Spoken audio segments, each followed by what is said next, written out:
Welcome to Real Estate Coaching Radio, starring award-winning real estate coaches and #1 international best-selling authors, Tim and Julie Harris. Real Estate Coaching Radio is the nation's #1 daily radio show for realtors who demand authentic, real-time coaching.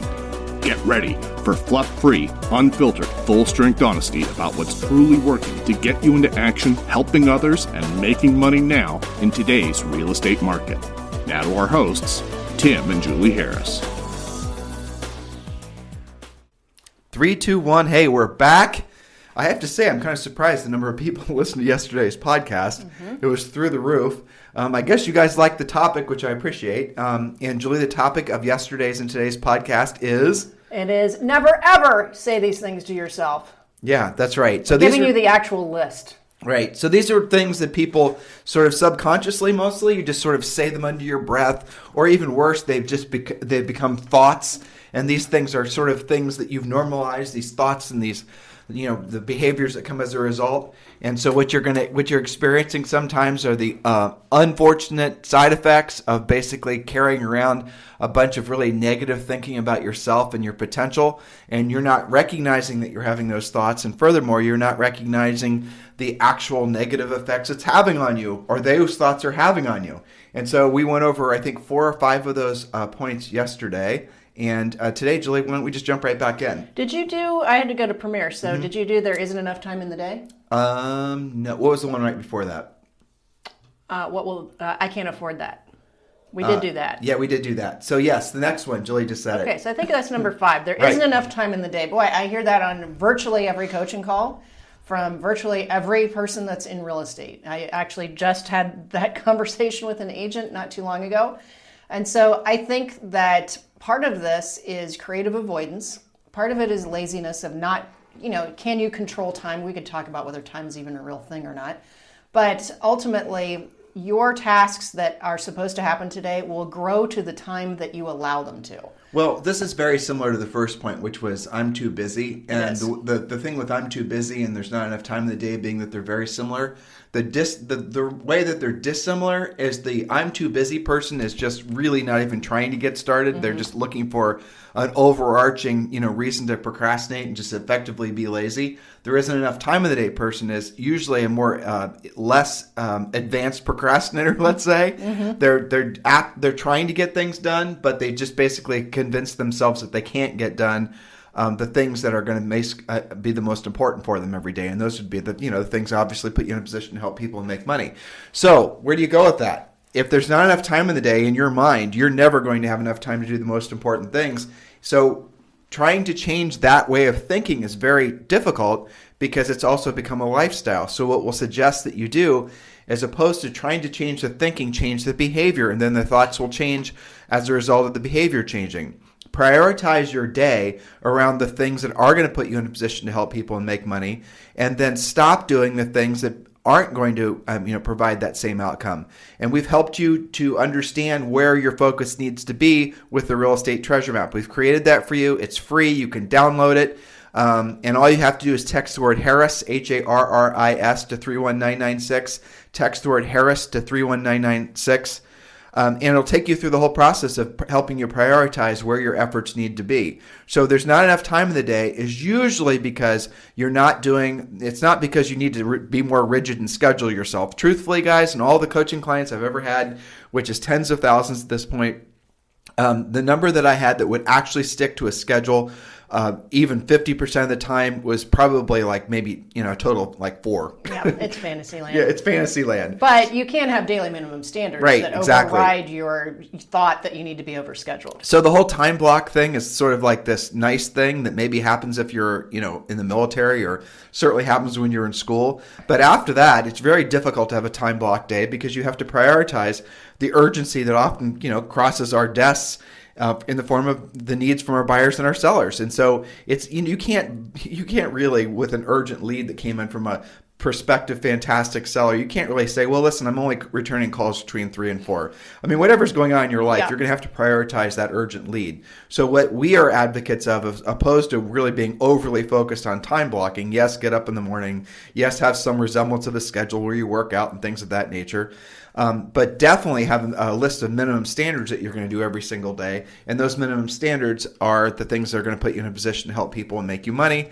And to understand what your minimum standards should be, which, by the way, are pretty much what everyone should be in real estate, just download the Real Estate Treasure Map, which is text the word Harris to 31996. Text the word Harris to 31996. All right, so let's see. The next one is... I don't want to be proactive, as in, picking up the phone in any way, because they'll think I'm too pushy. This comes in a lot of flavors, by the way. I've even had agents talk about talking to their existing clients like this, or thinking about it like this. Their pendings, I had a question on Premier Coaching about actively listed property that somebody had co-listed with another agent. The other agent said, "Oh no, you don't want to call them every week. They'll think that you're stalking them." And I'm like, "Are you kidding me? What if they don't hear from you? What do they think you're doing? Nothing." Exactly. Okay, so this has lots of flavors, but most primarily we see this in the call reluctance, call avoidance. And you tell yourself that they're going to think that you're pushy, you're a salesperson, you're too desperate for business, whatever. That's all ego stuff, right? That's all coming from inside. But you very rarely actually hear that from anybody. Drill down on that even further. Here again, I'm going to read what I wrote. I don't want to be, proactive, and that's just a little word that I use to try to sneak behind all the fact that you guys aren't wanting to prospect, right? So I'm using proactive lead generation. That's it's a decoy. I said, it's a decoy phrase that we created years ago because if I say prospecting urgently, immediately, all of you guys are going to shut me down. So we call it proactive lead generation. Doesn't that seem much nicer? Oh, it's much less intimidating. Exactly, because they'll think I'm too pushy. But what's really on the other side of why you don't want to do that work? And here's the real reason: because you don't know what to say. Because you've essentially never even started trying to do proactive lead generation. So your mind has created this massive, essentially wall that you emotionally have to figure out a way to cross over before you actually start doing what you don't want to do when you don't want to do it at the highest level. You know that prospecting and being a proactive lead generator is really the only way forward for you. You've already sort of, exercised all the passive stuff from buying leads to the branding and the websites and, all that stuff. You may even have, you enjoy doing all of that stuff, and it's become somewhat of a constant ongoing art project to focus on all that stuff. And I get it. It's fun. It is. It's creative. It's a good outlet. But it doesn't make you money. You convince yourself it makes you money because you think by focusing your energies on that stuff, you're making some sort of long-term investment in your business. Well, this is the brand. This is how I want people to see me. This is the look and feel I want to have. All these types of thoughts. Again, fun to do, but doesn't make you money. And if you were to take that same, even half that effort, and you were to put it towards learning what to say, how to say it, learning how to, essentially talk with sellers and even buyers in all different situations. Not the skill set that you've needed for the past 12 years where the market basically, has allowed you to not have to have that sharp of a skill set. That's the reason that things like, branding and all these team conversations have even been allowed to be, relevant in the marketplace because the market has, because it's been a hot seller's market, homes have been selling themselves. You haven't had to really, learn to be a real efficient pricer, let alone knowing how to deal with sellers when the prices were falling and there's market uncertainty. You've never had to talk a buyer into wanting to purchase a house or buy real estate in general because it's been something that's been innate in all of us. Now, what happens when the market starts to change? What happens when the economy starts to change? What we're experiencing now, guys, is going to require a skill set. So our suggestion to you is the reason that you're not being proactive with your lead generation and being proactive with wanting to compete on listing appointments, being proactive with wanting to not drive past another for sale by owner, but actually go knock on their door and know what to say. If you want to know where to put your efforts there. So just a little, this is kind of funny. I always have this thought. Agents will spend literally billions of dollars every year looking for leads, right? If you want to sell something to agents, just say it's about, I have no idea what that was. Just say it was about proactive lead generation, right? Yes. So if you want to sell stuff to agents, that's how you do it. You just start, marketing that's going to be a lead generation seminar. Notice all the spam emails you guys get. That's what it's always about. But the reality of it is leads are the easiest thing, real estate leads especially, are the easiest things ever to get. They're everywhere. Now you're saying, well, how's that possibly true, Tim? I mean, seller leads are really hard to get. No, they're not. They're in our coaching program. We teach you really, arguably about 20 different sources of free seller leads, but in our coaching program, we'll really make you experts at going after 7 different sources of free seller leads. But the one thing that all these sources of seller leads does require is that you have a skill set, which many of you, again, have been very reluctant to develop, and you haven't had to develop it because the market has essentially lifted all boats. And that's what's changing right now. So when your intuition and your gut tells you that you're not ready for the new market, you need to listen to your gut, because you don't want to be entering into 2021 essentially thinking that the skill set you had, as limited as it may have been, is going to basically get you through the market transition, because it won't.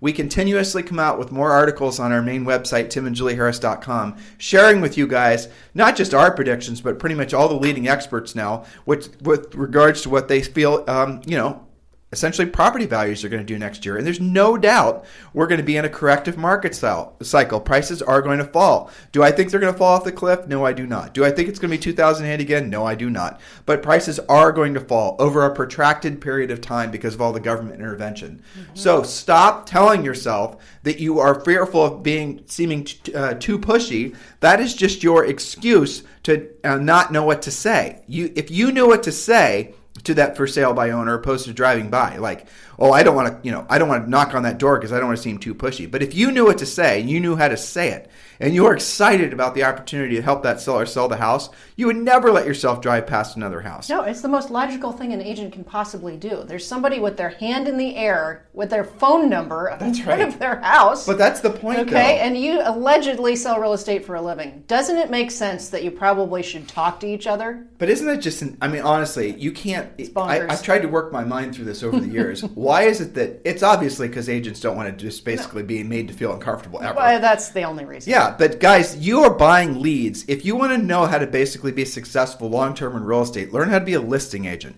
If you want to be a powerful listing agent, you're never going to be able to buy listing leads, referral fees and all the rest of that. You won't have any profit. You need to learn how to be a proactive lead generator and go directly after sellers. And when you do that, you're going to discover that all the stuff that you guys have been sold, the branding and whatnot, it may have a place in your real estate business, but it wasn't necessary in the first place for you to be a successful listing agent. The thing that you need to have to be a listing agent is the skill set to earn the listing. It's really, I know that sounds maybe a little bit daunting for some of you, but it's just a learning curve. It's something that you're going to have to accept. Otherwise, you're going to be having good months, bad months, maybe good quarters, bad quarters. You're going to be living in constant fear. I'll tell you from a business perspective, the idea that you guys are so dependent on some of these third parties to provide the lifeblood of your company is insane.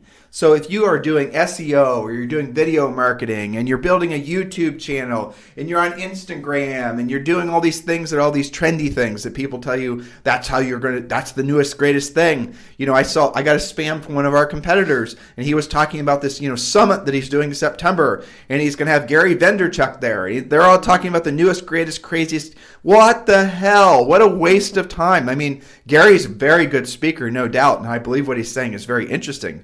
And I've listened to his videos and read his book. But from an agent's perspective, the idea that you would go and think that you need to know all the trendiest things on social networking, that's relevant to your business, is insanity. Because what's the point of being overly dependent on these third-party companies? Because all they have to do is change an algorithm. And that's what happens all the flipping time.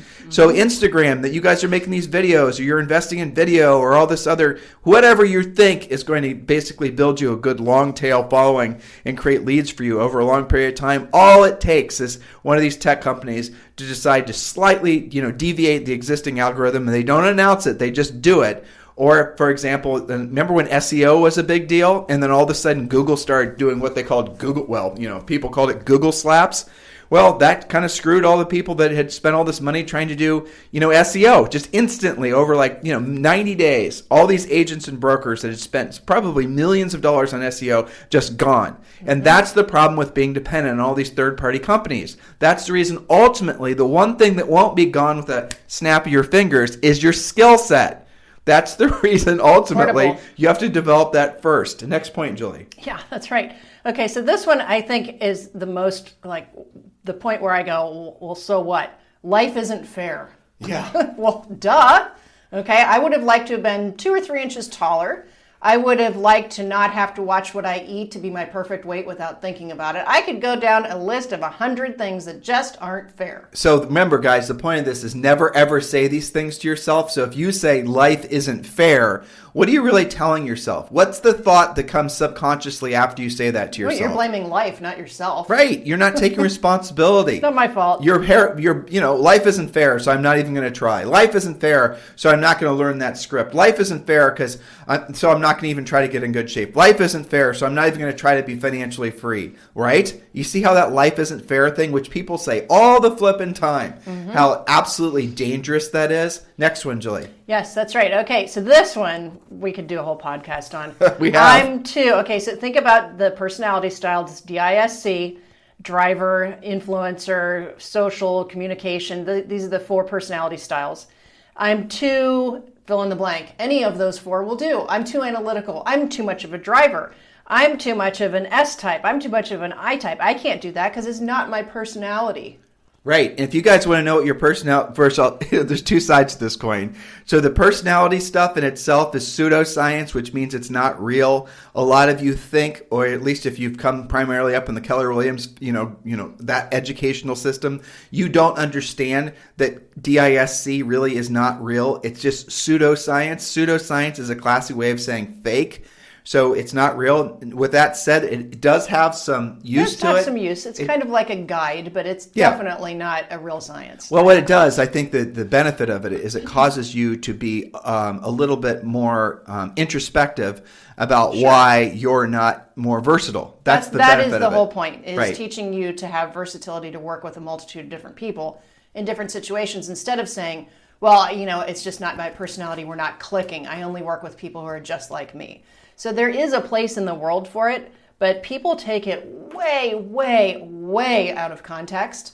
And, every one of those 4 personality styles uses it one way or another as a crutch. And if you guys would like to take a DISC test for free, just go to agentdisc.com, agentdisc.com. Just go to that website and you can take the test and it'll let you know what your personality style is. It's interesting, but you shouldn't use it as your, end all be all. Here's the reason, bottom line, that it's fake science is because anytime you self-evaluate, you take the test yourself and you self-evaluate, the results are always going to be slanted. So we've done this before in different group settings, and it's so funny. If you go to a group of agents in particular, where you can talk to them, and you can just talk to some people, and they're introverted, they're not wanting to make eye contact, they're going to speak in long, breathy sentences, they're absolutely not drivers, right? And you give them the DISC test, and especially if it's, like I said, a group of real estate people, they almost always all test DISC or test D. Why? Because in many cultures, in many real estate brokerages and communities, it's essentially if you're not a driver, you're somehow seen as less than. And I've seen that be so pernicious. What's the word? Pernicious. Yes. That it's very, very damaging. I've had agents come out of that kind of thing in tears. Thinking I can't be in real estate. Right, because somebody had, convinced them because they were kind of on the amiable side and not really on the driver's side that they were never going to be successful. I know. And the funny thing about that is some of those really amiable types are the best. Oh my gosh, try and get one of their past clients away from them. It's impossible. Again, I've had that exact same experience where we'll have people, that are emotional because they went to usually with some Keller Williams thing and they come and, DISC and the trainer basically made anybody who wasn't a driver feel like shit. And then they thought, and then now this agent is saying, well, that's the reason I can't be successful because I'm not a driver. I'm more introverted. Handed them that excuse. Yes, exactly. And then that's just such crap. and all 4 personalities can act like that too, right? So I'm too analytical. That's why I can't be a salesperson. Yeah, exactly. Well, here's a little simple fact, guys. A, it's pseudoscience, so it's all fake. But B, all of us are a combination of all the personality styles. Right. So you can already see how this is a bunch of garbage, right? Because it's not definable. But, really C is the fact that you can be successful whatever your dominant personality style is. You don't have to be one particular personality style to be successful. The big goal is to be versatile. And I remember when Julie and I were learning DISC, and then we started teaching DISC, really what was amazing was when you had people realize, you asked them this one question. Julie's going to Premier Coaching. If you're a Premier Coaching student, make sure you are on Premier Coaching. So we'd ask the group, we'd say, like describe the personality style, after they've taken the test and had some sort of cursory understanding. Just describe the personality style of your last like 3 clients, right? Whoever you haven't, pending or whatever. And almost always the personality style of the people that they were selling to were identical to theirs. Somebody who was analytical would be selling to engineers. Somebody who was real amiable would be selling to a bunch of, you guys get the idea. So the point what we were trying to make ultimately is if you are only appealing or attracting people that are similar personalities to you, you are in essence alienating yourself from what will amount to be a majority of the rest of the potential people you could be helping. And when people understand that motivates them to want to be more versatile in their approach. So if you are, somebody who say, for example, you are more analytical, like Julie. Julie's analytical. She's always tests, analytical, but you couldn't tell it by talking to her, by listening to her, because she's worked on it for years. She intentionally focused on overcoming her, introverted nature and her need for really too much information. She's learned to think quicker. You guys know her. I mean, she's fantastic. So you can do the same thing no matter what your personality style is. There is no one personality style that's a predeterminant of success. There really isn't. So just, again, start with the understanding that it's fake science and don't take it too seriously. It's the reason I'm drilling down on that. And then move past that. And then understand that the real benefit to it is some self-acknowledgement that you're not being versatile enough, and you probably need to think about, why is it that I'm not, for example, working with people that are, if you're analytical, why is it that I'm not working with more people that are, say, more expressive, right? Somebody who would be the opposite of you, sort of a life of the party type. Well, okay, so if you're analytical, the life of the party type is going to be the opposite of you, and it makes sense that maybe that person wouldn't be somebody you'd normally have in your, centers of influence, past clients, a friend. But why are you not trying to change your approach so that you can be more appealing to all sorts of different people? It expands your world, because as you grow older, what happens is that your whole world becomes just like you. And it's fascinating too, guys. It's not just your friends and the people you can do business with, not just your family even, but it's where you live. Not just your neighborhood, but the city in which you choose to live has a tendency, cities and neighborhoods especially, have a tendency to attract very similar personality styles. Now, if you're living in like a subdivision where people can kind of design their own houses, right? And you drive through the neighborhood and you see, so they're not like, Julie and I live in a place in Puerto Rico at the Ritz-Carlton where they're villas. And so the places basically look the same on the outside. So that wouldn't work here to try to sort of, analyze what a personality style dominant neighborhood would look like. But if you drive through a neighborhood and there's like, if you have an amiable, say, family you're working with, they're very focused on family and their kids, and they're always wanting to talk about your family and your kids and what they're doing this weekend and, that type of thing. Really nice soul of the earth types. Well, if you take them to a neighborhood where there's no, kid stuff in the yard, for example, it's real uniform and it's sort of like sterile and everything's sort of like, all about look at me, and maybe there's, fences everywhere and there's, real stoic looking structures, and you guys get the idea. That's not going to appeal to that person. Just naturally, they're not going to like it. Subconsciously, they're not going to know why they don't like it, but they're not going to like it.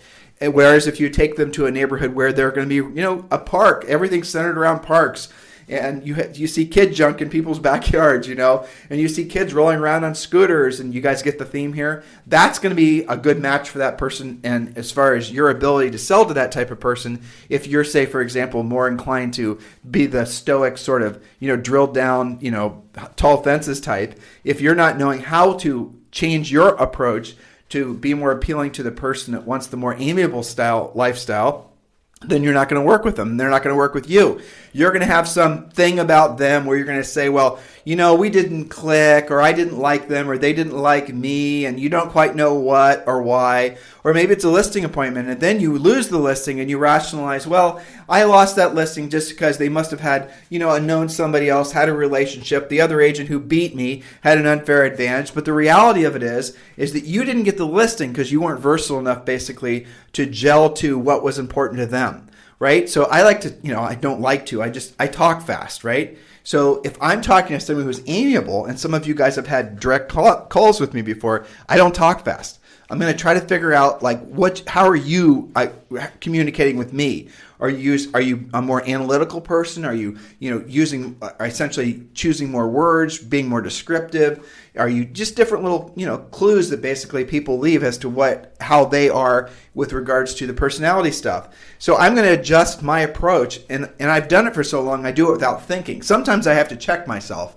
and make sure that I'm not missing it. But that's the type of thing that happens when you're willing to say, you know what? There is no one, preferential personality style, and I need to learn to be more versatile so that I can essentially be of service to more people, right? That's really what I think the most powerful thing with regards to DISC is. But you do need to understand, don't let anybody tell you can't do it just because you're a personality style that in that trainer's mind is, less likely to be successful in sales, because they're wrong and they're a moron. Okay. So anybody that shouts you down or anybody that tells you that you're not good enough, you're probably more than good enough once you basically have an arsenal of skills. That's really what this is all about. And we just fire hose you guys with a bunch of stuff to think about. Hopefully you see as beneficial.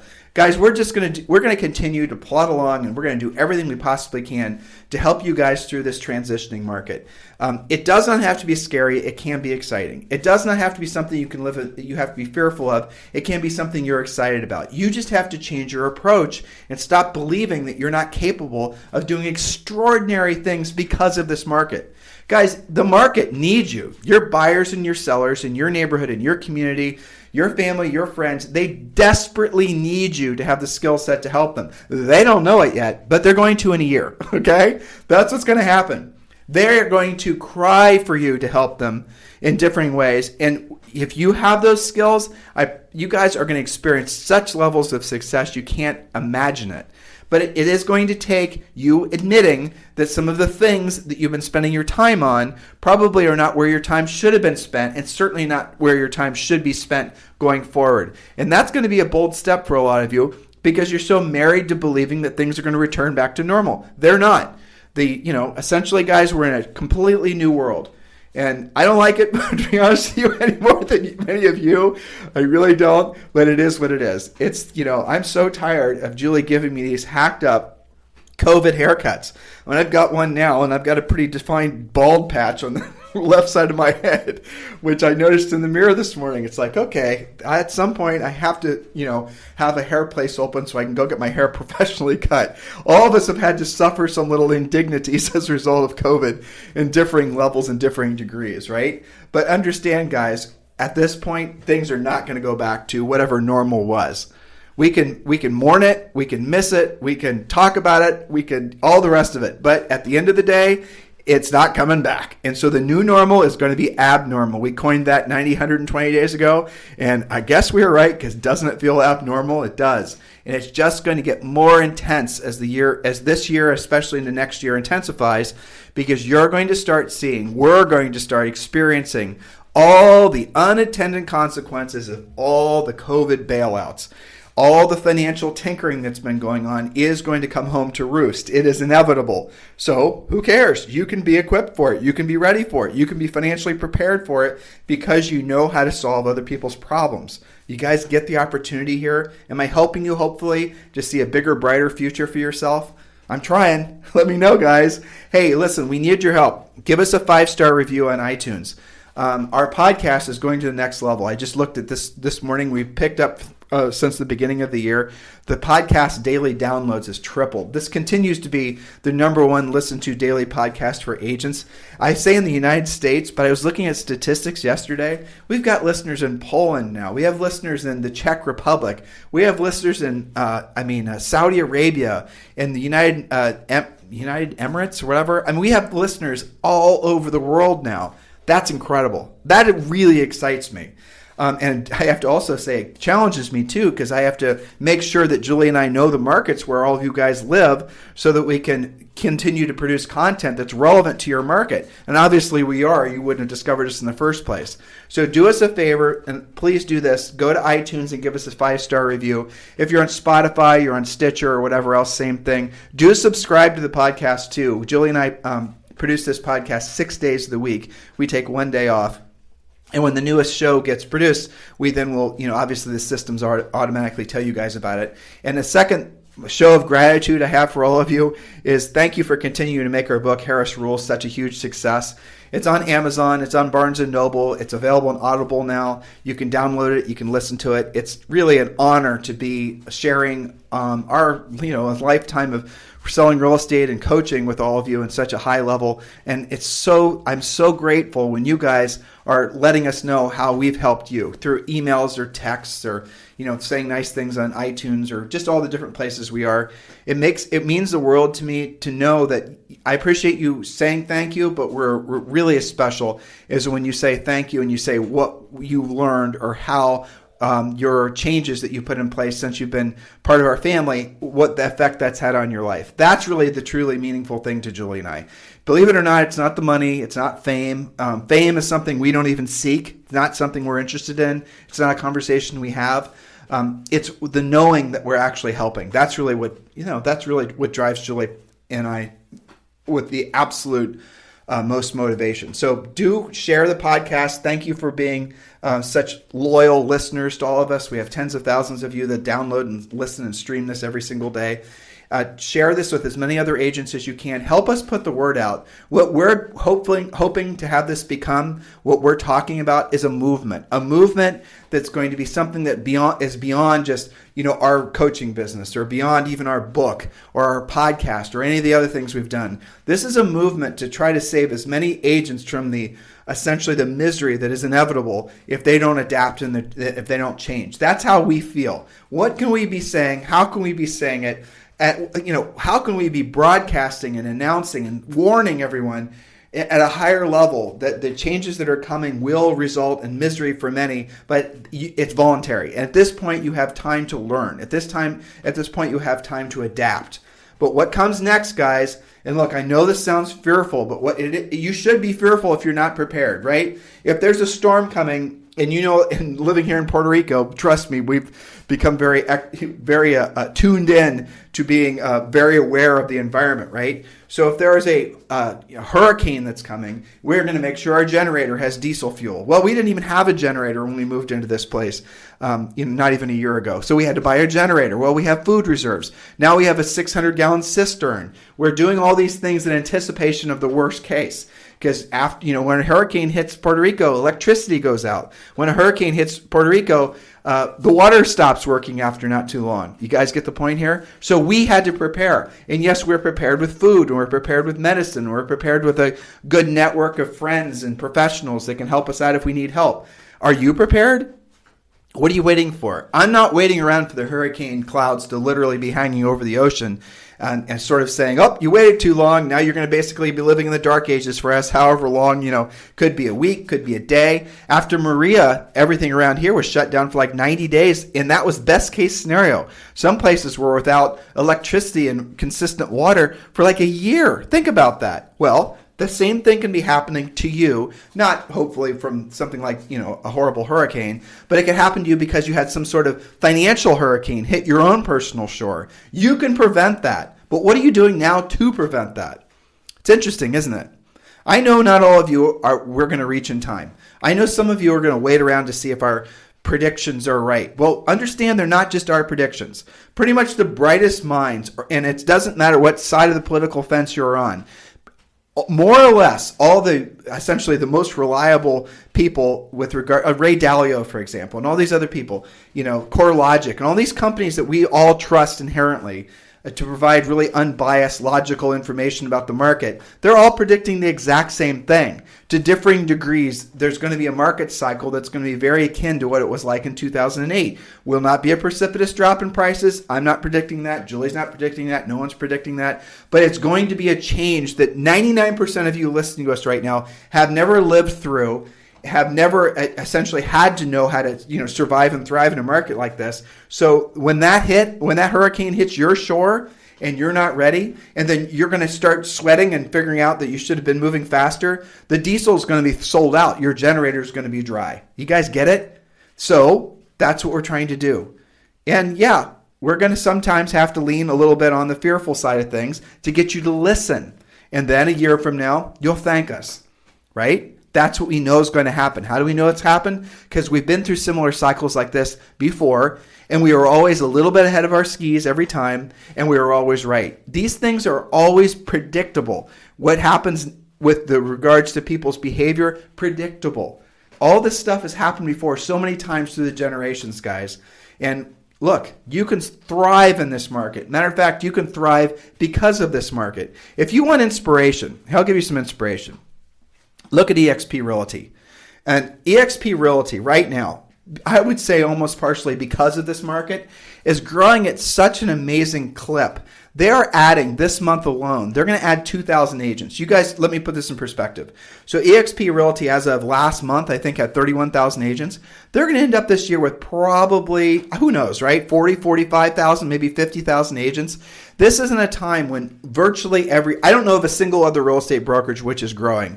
I think all of them are basically, maybe they're growing by hundreds. They're certainly not growing by tens of thousands of agents, but most of them are losing agents. Most real estate brokerages, most teams, most agents are going to essentially have to do a hard pivot into next year because the market, the business model they've been following is no longer going to be viable. It's not going to work for them.